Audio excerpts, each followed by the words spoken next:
Next நேயர்களுக்கு என்னோட அன்பான வணக்கங்கள். இன்னைக்கு என் கூட குருஜி டாக்டர் வீனஸ் பாலாஜி அவர்கள் தான் வந்திருக்காங்க. வணக்கம் சார். வணக்கம்மா. எப்படி சார் இருக்கீங்க? நல்லா இருக்கேன். நீண்ட நாளுக்கு அப்புறம் நல்லா இருக்கேன் சார். இன்னைக்கு நம்ம நேயர்களுக்காக என்ன டாபிக் எனக்கு எடுத்துட்டு வந்திருக்கீங்க சார், தெரிஞ்சுக்கலாமா?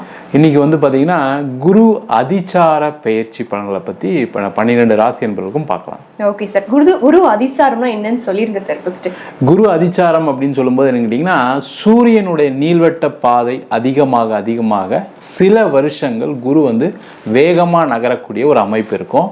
அந்த வேகமா நகரும் போது பாத்தீங்கன்னா சில மாதங்கள் அவருடைய ராசியிலிருந்து அடுத்த ராசிக்கு செல்வதற்கான ஒரு சூழ்நிலை ஏற்படும். அதுதான் அதிசாரம்னு சொல்லுவோம். அதிசாரம்னா வேகமாக நகர்வது அப்படின்னு அர்த்தம். இப்போ பார்த்தீங்கன்னா கடக ராசியில் குரு இருக்காரு, அது அதிசாரமாகி சிம்ம ராசிக்கு பயிற்சியாக போகிறாரு. இந்த பயிற்சி வந்து அக்டோபர் மாதம் 31ஆம் தேதி நடக்க போகுது.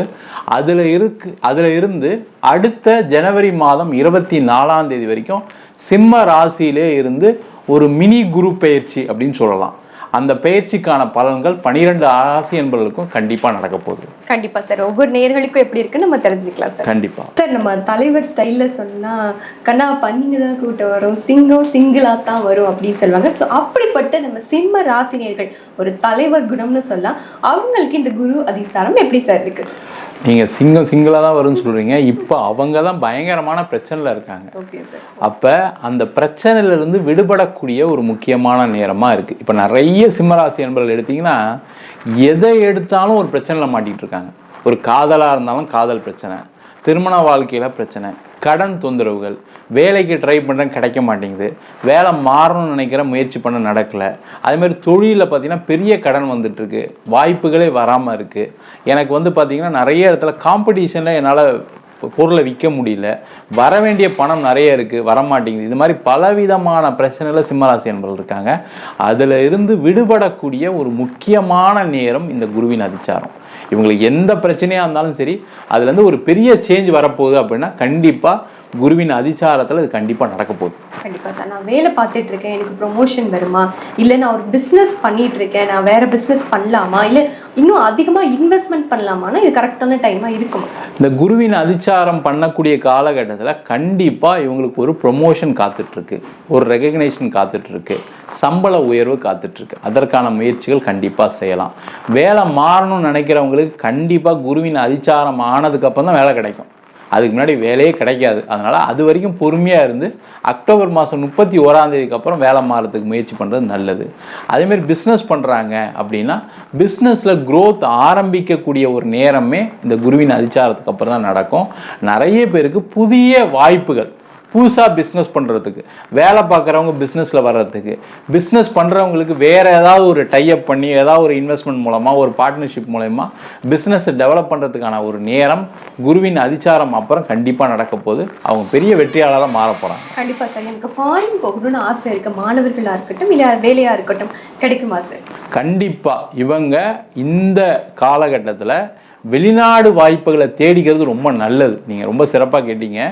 குருவின் அதிசாரம் ஆனதுக்கப்புறம் கண்டிப்பாக நிறைய சிம்மராசி என்பது இப்போவே பார்த்தீங்கன்னா வீசாக்கெலாம் அப்ளை பண்ணி நிறைய ரிஜெக்ட் ஆகி ரொம்ப டிஜெக்ஷனான மூடில் இருக்காங்க, கிடைக்காம இருக்குது. நிறைய பேருக்கு இன்டர்வியூலாம் போயிட்டு கடைசியில் வீசா ரிஜெக்ட் ஆகிருக்கு.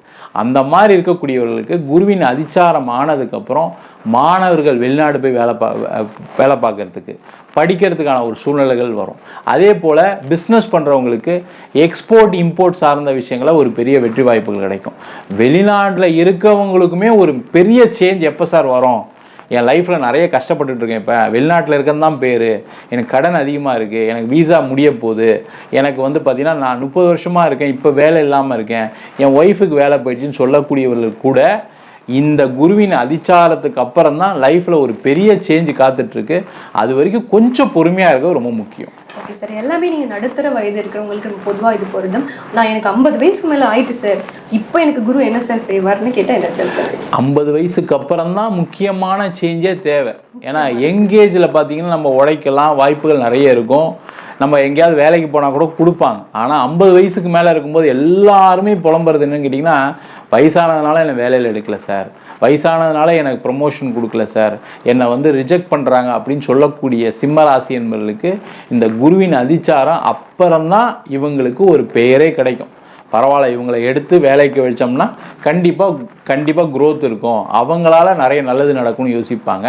அதேமாதிரி பிஸ்னஸ் பண்ணக்கூடிய வயதானவர்களுக்கு புதிய வாய்ப்புகள் தேடி வரக்கூடிய ஒரு முக்கியமான நேரமாக இருக்குது. அதற்கான முயற்சிகள் செய்யலாம். கண்டிப்பாக சார், நான் ஆல்ரெடி கவனமாக தான் இருக்கேன், ஆனால் இன்னுமே நான் கவனமாக இருக்க வேண்டிய விஷயம்னா என்ன சார் சொல்லுங்க?